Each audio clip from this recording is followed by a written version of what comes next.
எல்லோரும் சம்பாதிக்கிறோம், எல்லோரும் சேமிக்கிறோம், எல்லோரும் முதலீடு பண்றோம். ஆனா நம்முடைய பெரிய ஃபைனான்சியல் கோல்ஸை உரிய நேரத்தில் நம்மளால அடைய முடிகிறதா? பெரும்பாலும் இல்லை அப்படின்ற பதில் தான் நமக்கு கிடைக்குது. ஒரே ஒரு சின்ன முதலீட்டு தவறு கூட நம்முடைய மொத்த ஃபைனான்சியல் ஜேர்னியை பாதிச்சிடும். 1 கோடி என்ற இலக்கை அடைய நினைக்கிறவங்க சரியான முதலீடு பண்றது மட்டும் முக்கியம் இல்லைங்க. தவறுகளை அறவே தவிர்க்க வேண்டிய ஒரு கட்டாய தேவை நமக்கு இருக்கு. அதுக்கு தேவை சரியான கைடன்ஸ். இந்த கைடன்ஸை தான் நாம ஜூன் 6ஆம் தேதி நடக்கிற இந்த வெபினார்ல உங்களுக்கு கொடுக்க போறோம்.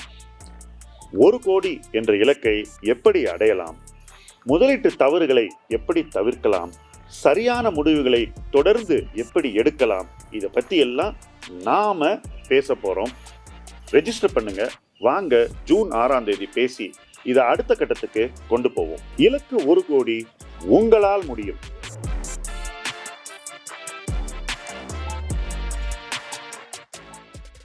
என்கிட்ட நிறைய பேர் வருஷக்கணக்கா கேட்கக்கூடிய ஒரே கேள்வி, சும்மா 2 பேர் சொல்லுங்க என்ன வாங்கலான்னு. நேற்று ஈவினிங் கூட டின்னர்ல ஒரு நண்பர், ஒரு 5 ஸ்டாக் பேர் சொல்லுங்க பிரதர் குழந்தைங்களுக்கு அப்படின்னு. 5 ஸ்டாக் பேர் சொல்றதுல பிரச்சனையே கிடையாது. அல்லது யாராவது கேட்டா இதை வாங்கிக்கங்க அப்படின்னு சொல்றதுல பிரச்சனை இல்லை.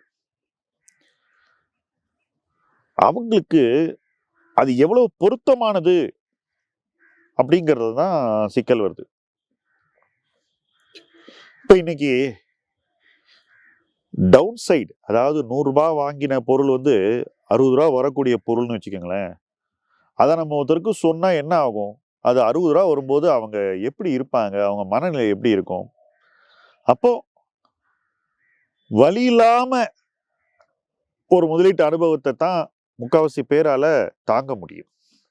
அப்படி ஒரு வழி இல்லாத அனுபவத்தை கொடுக்கறது எப்பவுமே ரொம்ப சிரமம். முக்காவாசி பேரு இந்த மார்க்கெட்ல இன்ஃபோசிஸ், விப்ரோ, ஐடிசி இந்த மாதிரி ஸ்டாக் வாங்கி கூட லாஸ் பண்ணியிருக்காங்க. இதுல நீங்க HDFC பேங்கையும் சேர்த்துக்கலாம். 10 வருஷம் முன்னாடி Infosys, ITC, Wipro, HDFC bank இந்த 4 நிறுவன பங்குகள்ல உங்களுக்கு 30% லாஸ் வரும் அப்படின்னு சொல்லியிருந்தா மார்க்கெட்ல ஒருத்தர் கூட அதை ஒத்துக்கிட்டு இருக்க மாட்டாங்க.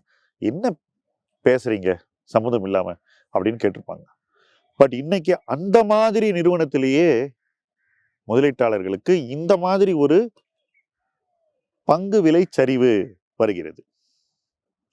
அப்ப நேரடி பங்கு முதலீடு என்பது இன்னைக்கு எவ்வளவு கடினமான ஒரு ஆக்டிவிட்டியா ஆகி இருக்கு அப்படிங்கிறத நம்ம பல பேர் உணரல.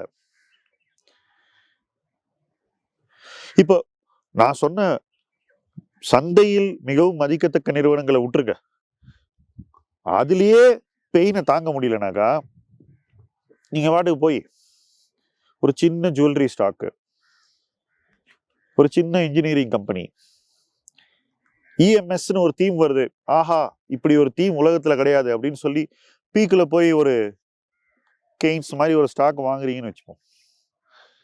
அது அங்கேருந்து விழுது. யாராவது எப்ப இது எழுந்து வரும்னு சொல்ல முடியுமா? சொல்லுங்க. ப்ரெடிக்ட் பண்ண முடியுமா? பண்ண முடியாது. ஒரு நேரடி பங்கு போர்ட்ஃபோலியோவை ஒரு சின்ன இன்வெஸ்டர் கிரியேட் பண்றாரு. அதுல ஒரு 20 ஸ்டாக் இருக்கு. 20 ஸ்டாக்ல இந்த மாதிரி பாதிக்கு பாதி விழுந்த பங்குகள் ஒரு 4 இருந்தா போதுங்க. அவரால் அந்த போர்ட்ஃபோலியோல லாபம் பார்க்க ரொம்ப சிரமப்படுவார். கடைசியில எல்லாம் கம்பு சுத்தி உழைச்சி டவுன் ஆவரேஜ் பண்ணி அதை பண்ணி இதை பண்ணி அசலை தான் ரிகவர் பண்றாங்க முக்காவாசி பேர். இதுதான் ஆவரேஜ் எக்ஸ்பீரியன்ஸ். நான் ஒரு 30 வருஷமா பார்த்தது இதுதான். இடையில ஒரு 4 வருஷம் 2020 பாட்டம்ல இருந்து 24 செப்டம்பர் வரைக்கும் எல்லோருக்குமான ஒரு செக்குலர் புல்ரனாக அமைந்தது. எல்லோரும் வெற்றி பெற்றார்கள். அது நல்லதுதான். ஏன்னா நிறைய பேருக்கு ஈக்விட்டிங்கிற அசட் கிளாஸ்ல முதலீடு செய்வதற்கு நம்பிக்கை வர்றதுங்கிறது வரவைக்கும். பட் அந்த நம்பிக்கையை எப்படி பயன்படுத்தணும் அதுக்கப்புறம், அங்கதான் சிக்கல். பலருக்கு இது ஓவர் கான்ஃபிடன்ஸ் ஆயிடுச்சு. இதுதான் என்னுடைய முதல் அப்சர்வேஷன்.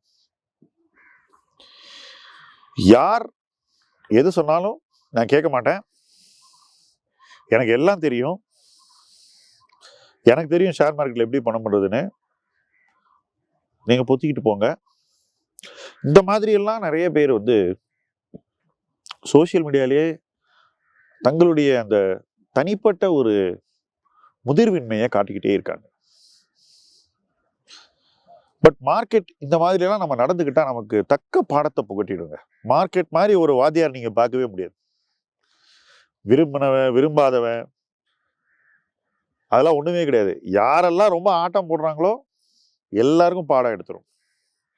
இன்னைக்கு அந்த பாடத்தை மார்க்கெட் நமக்கு எடுத்துக்கிட்டு இருக்கு. இந்த பாடத்தை நாம எப்படி பயன்படுத்த போறோம் அப்படிங்கிறது தான் முக்கியம்.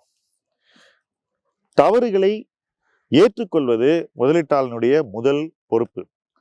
இப்போ நானும் என் ஃப்ரெண்ட்ஸ் உட்காந்து பேசும்போது, ஆமாப்பா தப்பாயிடுச்சு, என்ன பண்றது, முட்டாள்தனமா பண்ணோம், இதை நம்ம பண்ணிருக்கவே கூடாது, மறுபடியும் இது மாதிரி வந்தா அட்லீஸ்ட் இதை பண்ணாம இருப்போம் அப்படின்னு சொல்லணும். எதிர்பாராத நேரங்கள்ல தான் சந்தை சரியும். இதோ இப்ப மழை வருது பாருங்க, அந்த மாதிரி நம்ம நினைக்காத போது எல்லாம் கீழே விழுந்துரும்.